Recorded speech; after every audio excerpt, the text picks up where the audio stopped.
right, we're live downtown Oakland. What hotel is this? Marriott. Marcus still isn't sure where we are. Why are we not at the Marriott? This is the athletic spot for recording podcast. I'm with so that. It's our first time here, but it's not bad at all. We appreciate the hospitality. Yeah, no problem at all.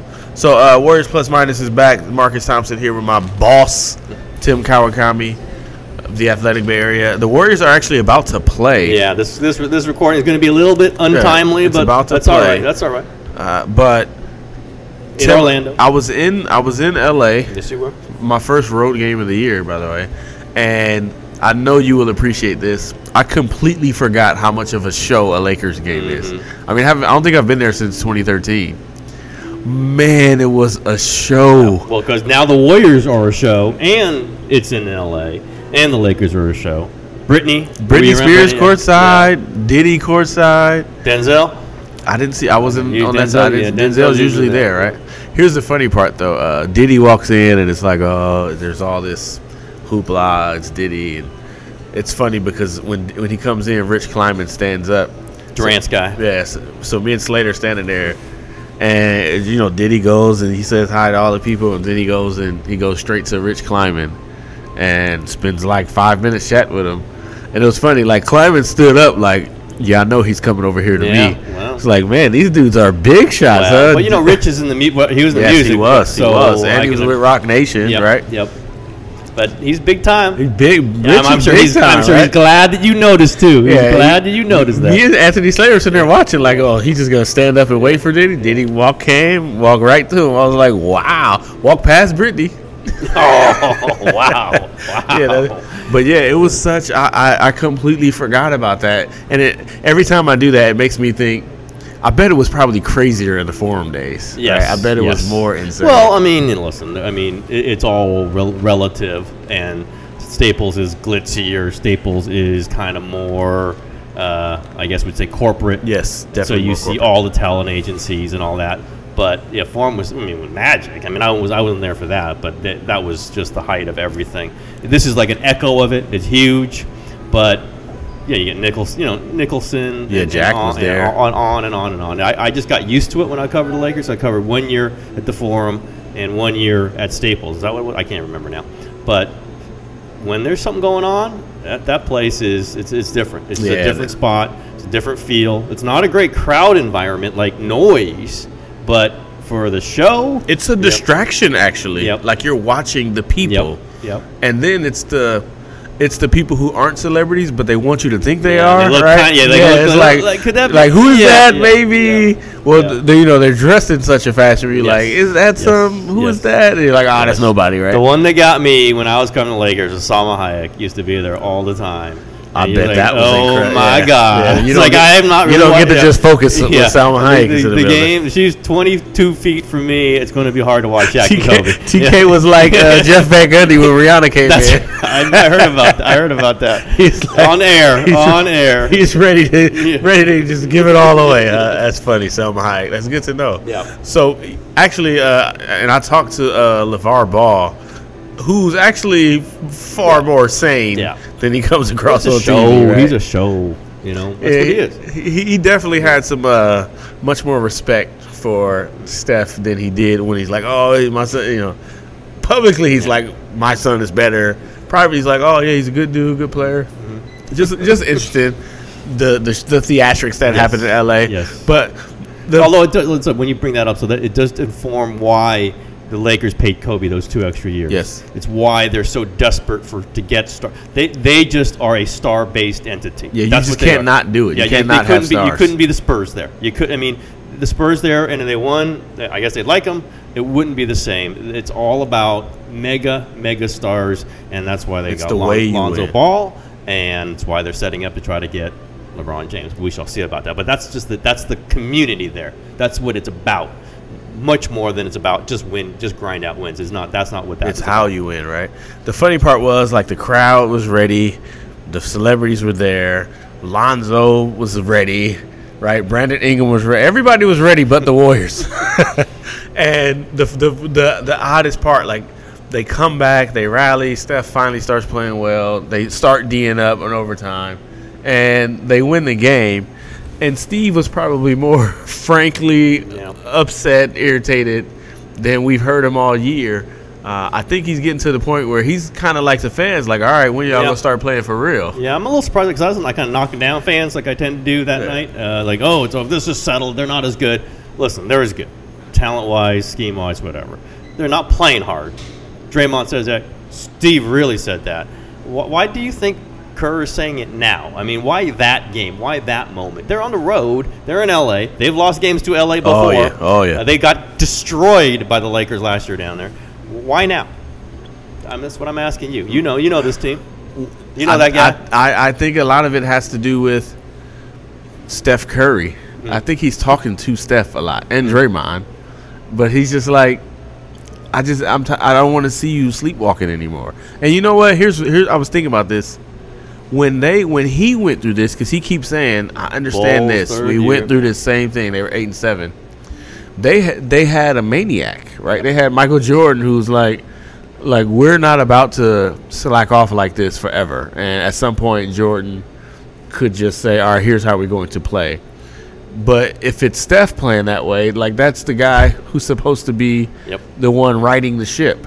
So for me, I feel like he's always been a little bit extra frustrated when it comes to Steph.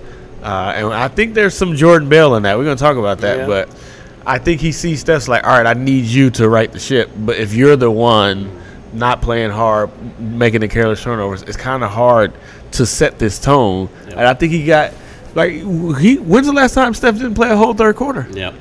Those two turnovers, he got yanked. I thought it was because he was only dribbling with his left hand. But Steve said he didn't notice that. So, he's like, I watched the film, and he was. By the way, he's not left-handed, and yet he was dribbling the ball left-handed. It just shows you how much you get into the game. Sometimes little details aren't there, but Steph wasn't playing good. Steph was just throwing. I mean, the problem was he was dribbling where he thought he should go, but he didn't have his right hand to get him out of it, and that's a big deal. And I said that on Twitter. I was like, I don't think he should be playing right now if you're only going to dribble with your left hand against a team that's jumping you.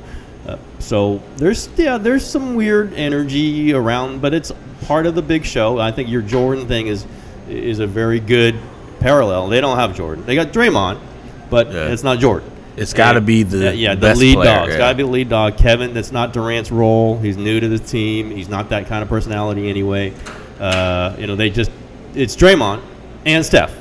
And if Steph's not coming along, or he's still a little bit in a different place, I mean, again, I wouldn't. If I was them, I wouldn't be terribly worried about it. But I think Steve's getting a little worried about it. He's clearly right. He's still, man. After he's like, it's galling, right? He's just like, I don't even know what to tell you guys. After he's trying to be Jordan. He's trying to be trying to be Jordan. But and it's really a little weird to me because those were the games. Like they would, mess around for whatever. Sacramento, you go to L.A. with Lonzo Ball and all that hype. Those were the games where they used to say, "All right, this is the one time we're going to show it." Yep. And they just totally sleepwalked. After losing to the Kings. Right? Without Steph and KD. But it was you think a night off in L.A. was still a thing? It's always something, right? Or even the days. They're doing the Bill Simmons podcast. They're doing TV shows. There's always something in distraction. They've always got shoe deals. They've always got sponsorships. Meetings and family. In L.A. and New York. Those are the two spots. Oh, Tim, you should have seen the back, like after the game. With the family and the friend, it was insane. Yep. Well, the agents are all there. Yep. And the friends of the agents and the friends who end up in L.A. anyway. That's been a secret weapon of the Lakers for years. Is they're used to it. They're in the middle of it. That's what they do. Teams come there and you've got, oh my God, there's stars here. And wait a minute, there's a great party going on over there. And wait a minute, I could get out to the beach. And people joke, and I joke about the night before, but sometimes it's a day. It's a day of because then you're just doing. You're going off over here. You're trying to skip out on a little bit on a shoot around because you want to get somewhere else. You want to get to the Palm. You want to do whatever. It is a secret weapon that certain teams have. Miami's one of them. I was going to say that they got another one of those games coming up. Absolutely. The scheduler, whoever scheduled this, is shady. They fly across the country on Thursday. play Friday, in Orlando, day off Saturday in Miami. Yeah, it's always been back to back. Yes. It's supposed to be Orlando on Saturday after the cross country flight. You get an extra day, and then you go Saturday and then Miami Sunday. They gave them a day off in Miami. It's just sure saying, you know what, you're complaining about these back to back. Right. We got something for you. Okay, we're gonna give you even worse. We're gonna give you a day off in LA and in Miami. We're gonna make it even worse. It's gonna be worse than 4 and 5 nights. That's why they had to win that game. They could have lost 3 out of 4. Yes, just because of the schedule. Because Miami's coming up. Hey, and Miami during the day. Just think about what you can do on Miami during the day.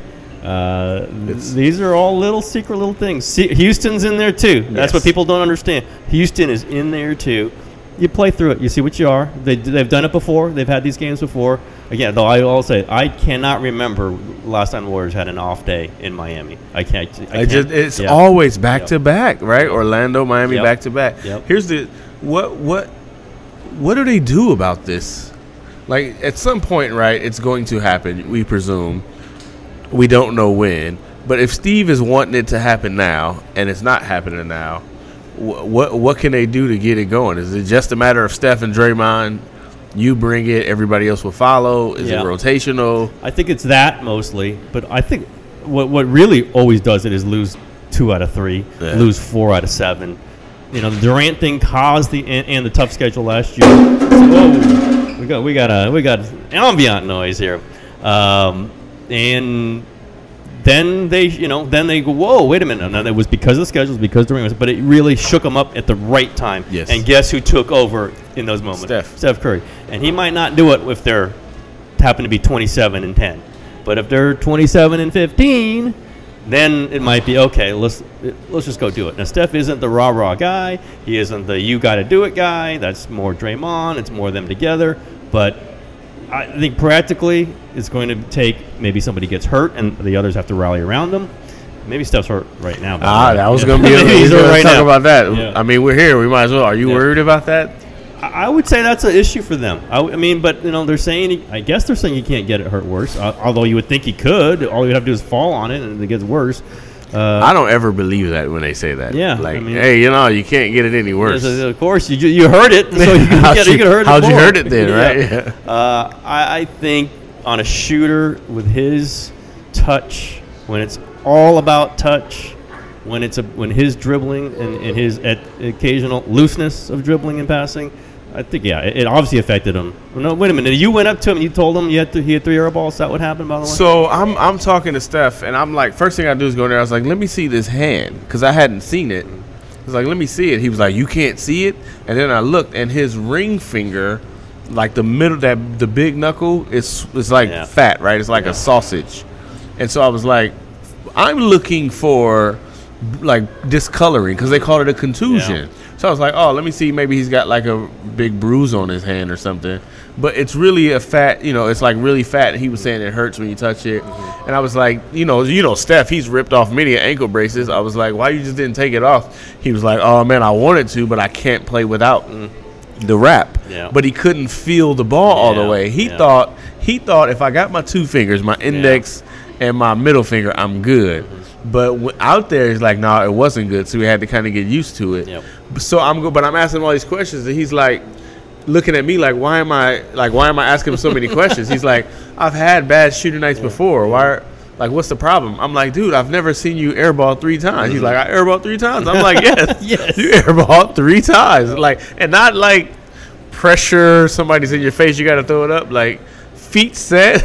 This is your shot, and you missed it like by a mile. And he's like, oh, I didn't know. I didn't even know I airballed 3 times. Like, yeah, we don't see you airball 3 times. And you're dribbling with your left hand. You're dribbling with your left hand, only your left hand. That to me was the biggest thing because when he was getting in trouble, it was okay. He could spin out with his right, and he couldn't do it. He was just going in there. They're attacking him, and he couldn't do anything. So that part of it, I think, is going to be interesting. What if he's the guy who has to sit out? Yeah. Then what they if might, he got 4 to 6 exactly, weeks? And then they might. Well, 4 to 6 would be a big deal. But like, say it's 10. What was Durant last time? Durant was like 3 weeks. 3 weeks. Yeah. So what if it's Steph got to sit out 2 to 3 weeks? Yeah. It'd be very interesting. Like say 10 to 12 games, 14 games. They're going to lose some games. No question about that. Someone else has to play a lot more minutes than normal. I don't know who that. I don't know who that. They really don't have that guy. They've never really had that. Livingston is the obvious choice, but he helps them in so many other. But if you get him for 31 games, then you might not have him at the end of the season. Like, is Iguodala even playing tomorrow? He played 35. Well, he's not playing tonight. He's not playing tonight. So yeah, he's got. Yeah, they're a little. Those are the two guys you go to when you're. I mean, we talk about their new depth. We talk about Caspi and Nick Young and whatever, but they've always been light at that point guard because they use Iguodala there, or they use Draymond there, or they use Livingston there, but they don't really have a backup point guard. No. And Steph does so much for it, and he's a point guard who sets everything they do offensively. So that'll be interesting, but that might be it. I don't think it.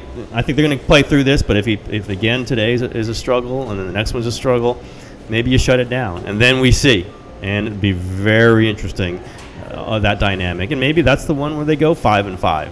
And they feel that sense of feel that sense of urgency. Oh, no one believes us anymore. You all think Houston's the best team in the West.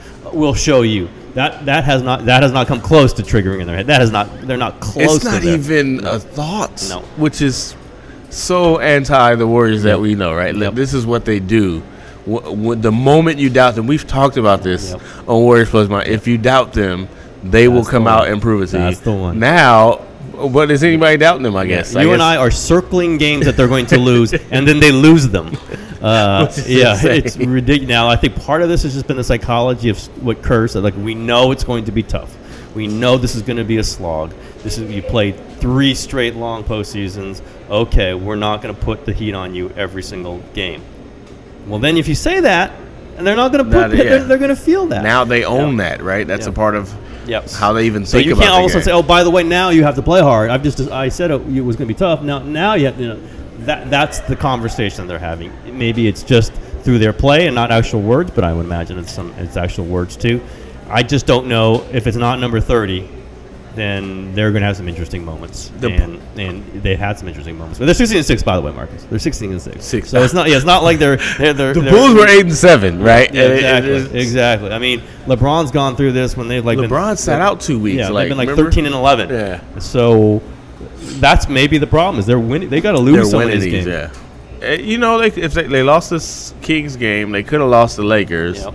Orlando won't be the easiest game if they're not playing well. They could lose that one too. If Steph's shooting left-handed, they're not playing well. They could lose that too. And then you got the Miami schedule game that could have been 3 out of 4, which probably what they got Detroit on this. They got Detroit at the end of it that too. Could be an L. No matter what happens, I don't think they're in trouble.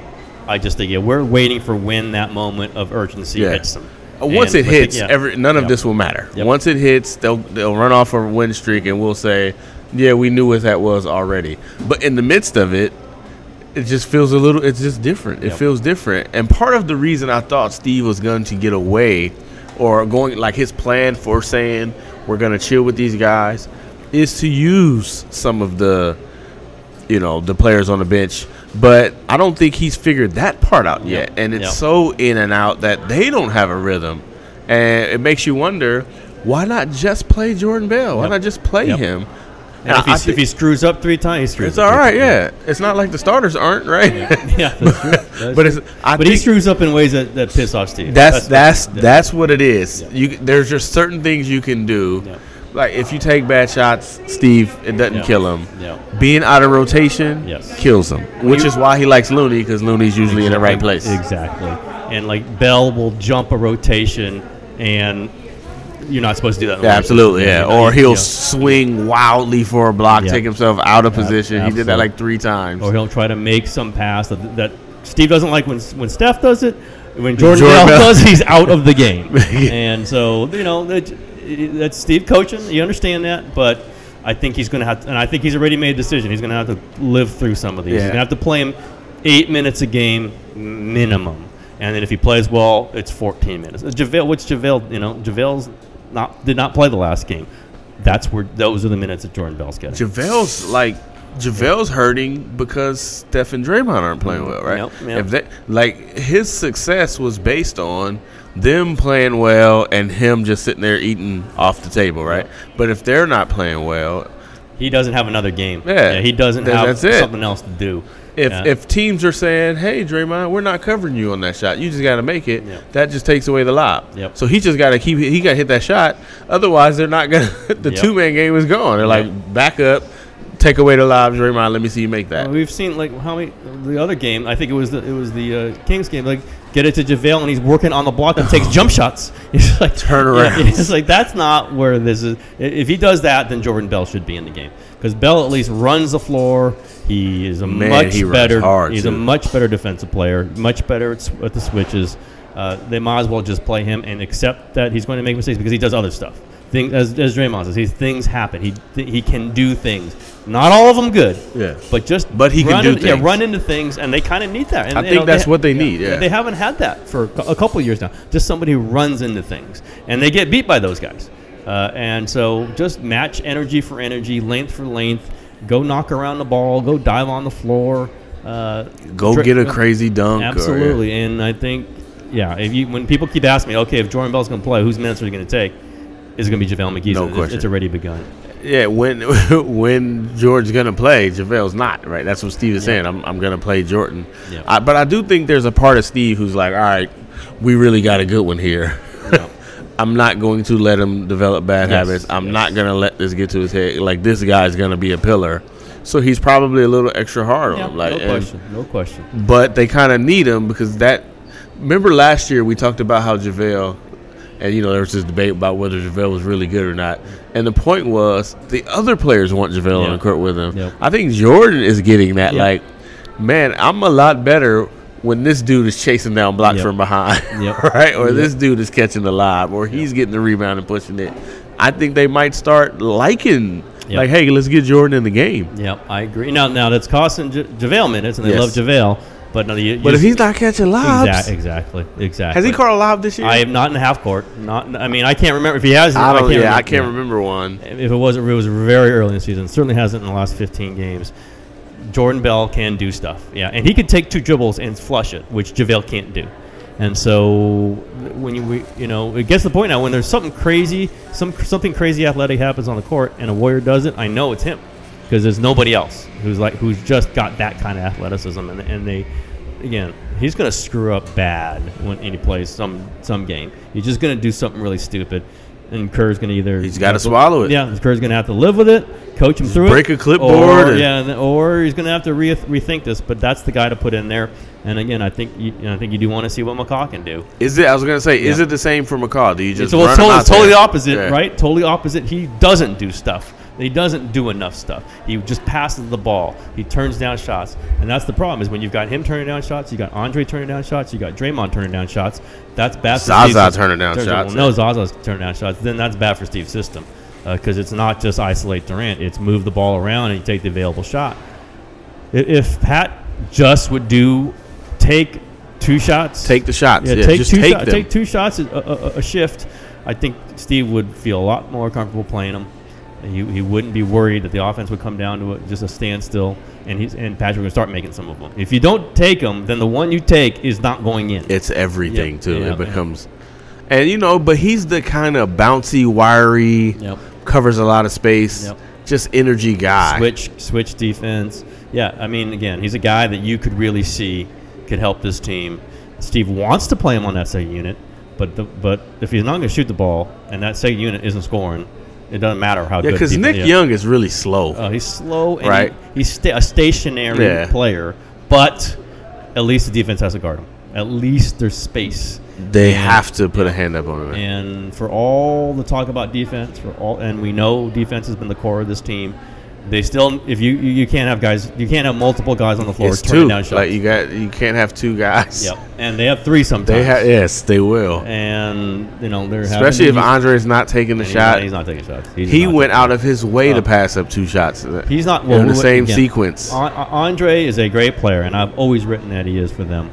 But he is so flinching away from free throws. It's unbelievable. He just does not want to get fouled going to the hoop. He passes. He never takes layups. Contested layups. He's always passing that, and defenses know that now. So they're playing him for the pass on the drive, and that's leading to some turnovers that go the other way. I know he'd been historic on a low, the assist to turnover ratio, but I think I haven't even looked, but I'm sure his turnovers are up this year, just because he's not. But his dunks are up. His dunks are up. Like he's getting these wide open dunks, not necessarily contested dunks, but he's got to shoot the ball. I mean, again, he might end up shooting 37%. But he's going to have to shoot the ball. But the problem is, if he doesn't make that first one, he's done. You're turning him down. Yep. His first one against the Lakers, he airballed that thing so bad. He's like, yeah, I'm done shooting. Yep. Forcing it to Looney. They get it in the playoffs. I was like, hey. But he always seems to show up, right? It's always like, I don't know about Andre. And then, okay, here's a 20-point game. Well, he did last year when Durant went out. And so, again, it might be one of those where someone just, okay, you got to do it now. And someone doesn't. We'll see if it's him. I mean, Draymond's offense has not been good. We talk about the Hamptons 5, and we know the numbers have been bad. They got run. Anthony Slater's doing a great job of chronicling this. They are. What is up? Well, my thing, again, Kerr doesn't like this. Since you created the Hamptons 5. Yeah, I did create it.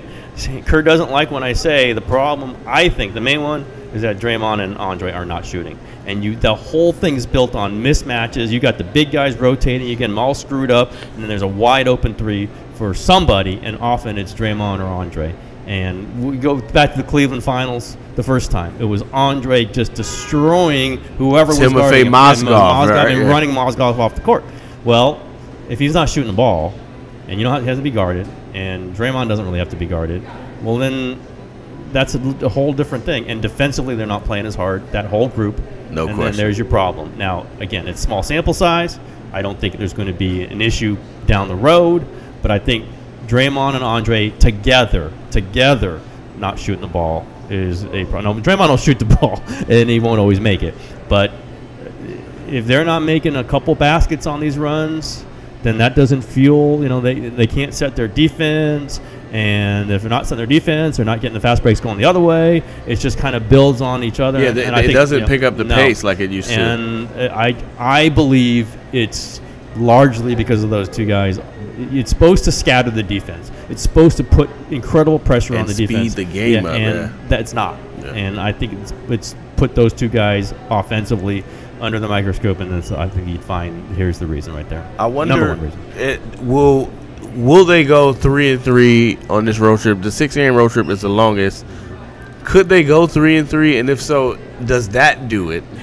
By the way, I understand your point, and I've heard this out there, like people going, "Oh my God, they go 3-3." 3-3 on a road trip is like pretty good. No, I know, right? But that's 3-3 for the Warriors is like that's what you try to go. You try to go 3-3. When people go on 6-game road trips all the way, they go, "Let's try to get 3-3. Maybe 4-2 would be great."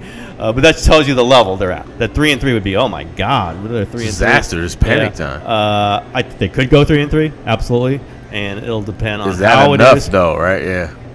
They get knocked around in Detroit. Let's say, because the Miami one, I think Milwaukee will be a thing too, right? Milwaukee might just choke them. If it ends with some bad games, I think you'll see maybe a recalibration. I think Steve will want one anyway, and maybe the rest of the players would feel it too. But even then, maybe not, because they'd be what? They'd be 18-7 or whatever, 18-9, whatever it's going to be.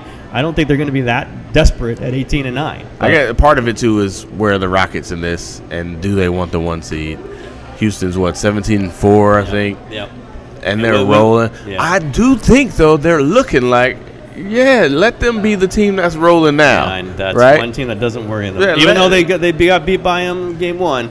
That's not. Let that be you. If you want to roll now, go ahead. Like if it's the Spurs, they're like, we don't necessarily want Game 7 in San Antonio.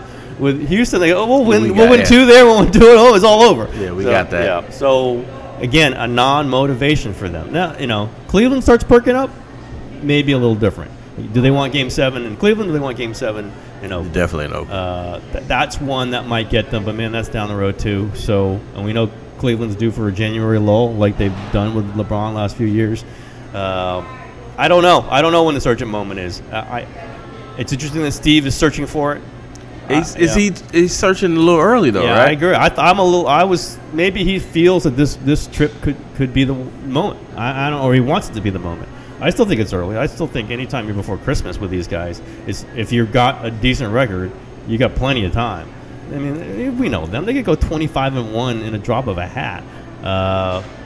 Maybe he feels there's. I don't think he likes watching them. I think he's like a lot of fans. Like I don't like watching you is frustrating me, and he doesn't want to be frustrated. I guess so.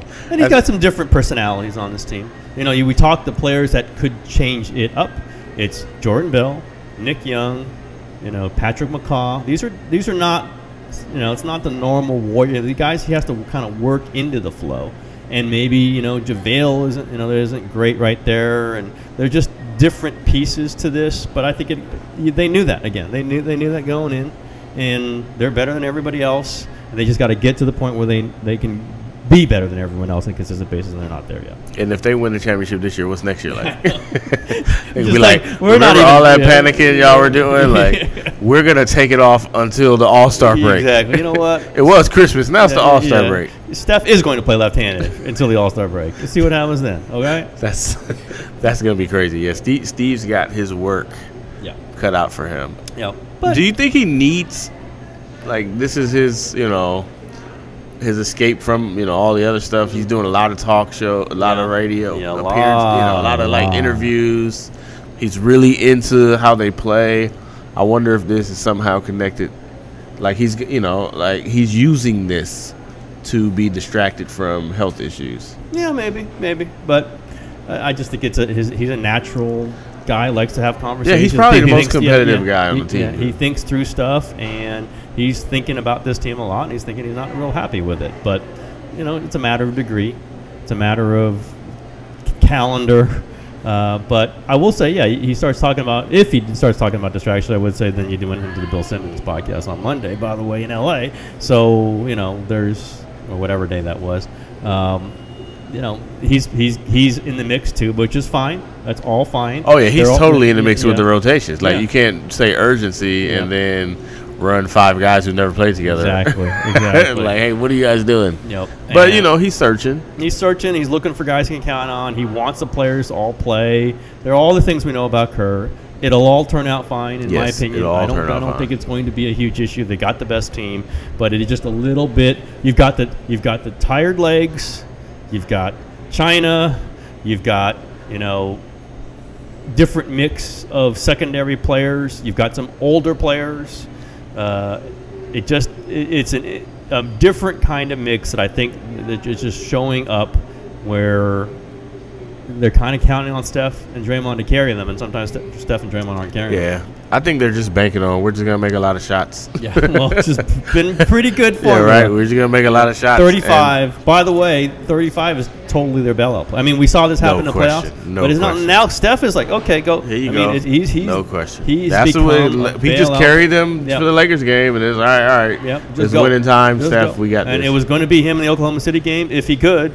And he didn't, but that's it's not you can't win every game like that. Hey, KD, just go make shots. Yeah, it's just we just haven't seen that before. Even with 30, we haven't seen that. We're just go. It's been kind of work off the flow and then the shot. That's what they did, right? When things were kind of mucky, all right, let's run it, let's execute it for real. Yep. Now it's like, all right, KD. all right, ISO good. That's fine. Let's go. I mean, he's really good at it. He's as good at it as anybody there is. He's still got some areas to grow though, because he's settled. You could just tell. Me and Slater sit next to each other. We know when he's going to shoot the jumper. Oh, yeah. It's like you can already tell. Got that stab dribble, You know when he's going to shoot the jumper. You know when he's – if he just starts up top and everybody gets out the way, he's shooting the ball. Yeah, he's not passing the ball. And it's going to be a step-back jumper. It's going to be one of those, I want that pretty jumper. Yep. And he doesn't mix that up. No. It was crazy. They went to that at a time in the game. They were 2 straight, a little 3-man game with him, Draymond, and Steph. KD starting in the low block, scored 9 straight points, went away from it. ISO, KD misses a 3, goes back to it, get another, start the dude on the block. Start him there. Yep. Let's stop setting them up for the wide open. Let me dribble, and hit the dagger. That's OKC ball. Yes. And that's what they – but, hey, they don't have to do anything else. Although I think they're supposed to get into motion when they do that. They just stop. They just don't. I think they're supposed to. But he's got the ball. There's been a lot of forgotten plays, right? Oh, yeah. Doesn't it feel like a little bit more than normal? Steve is always complaining about we got to remember the play. Yeah. But they're forgetting. Yeah, I mean, it's been Steph, and it's been Durant, and it's been those guys. Not Draymond. Jordan Bell. I don't know that Jordan Bell really runs plays. He just kind of runs around, but that's part of his appeal. It's part of the distraction. It's part of them knowing, run the play, run the play. If Durant ends up with the ball, that's going to be okay most times. But hey, they go through. I just think there is one serious thing. They got the aging players, but they don't have I've said this. You can guard them with small players on the post and big players on the perimeter, and that's kind of what Boston does. That's kind of we've seen this. Detroit will do it, and it'll be interesting to me how they kind of go through the rest of the season. If the perimeter guys are covered by length, and then the big guys are covered just because then go ahead, go post us up. Yeah, there's nobody's worried about. He's going to turn over shoulder, boom. It just doesn't happen. Draymond's the guy who ends up with the little guy because they always guard him with little guys on switches. He can't really hurt him down there. I mean, he's going to try to make the pass out of there. He's not going to really try to score. That's the thing. He's going to try to make the pass, and they know it. Yep. And that part of his game, the mid-range, the game that he's been kind of working on, it's just he doesn't even do it anymore. I know. I thought the second season they win 73. There was some of that. At least he was driving more. And then last year he did it better too. Yeah, and he worked on touch. This year he don't even nothing. Yeah. There's no free throw line pull up, no floater. That post at the end of the game in L.A. where he airball from 3 feet. I think it was being guarded by. Was he guarded by? Was it? It was the guy Clarkson switched on him, right? It was one of the guards. Might have been Ball. Yeah, and it was not good. He played a great final minutes, but that one wasn't good. You just think that he would have had that in his game now because it would just broaden out everything he can do. It changes everything. Even if his three's not going, he's wide open. Yep. If he can take those steps just look at the next game, how many times a guard is on him after a one switch. And teams don't mind it because it doesn't really hurt them. And, in fact, if you guard him like a guard more than like a power big guy, it's actually better because he does more guard stuff. No question. Than he does the big guy stuff. Leads the team in assists. Yep. So are you buying us lunch here at this? Well, it's a little bit late than that. Yeah, so, probably. I would have if we needed to for the space. I'm going to beast mode. See what's going on over there. I think there is some activity. There's a lot of activity. Get them on the podcast. All right. Warriors Plus Minus. We out. See you next week. Bye.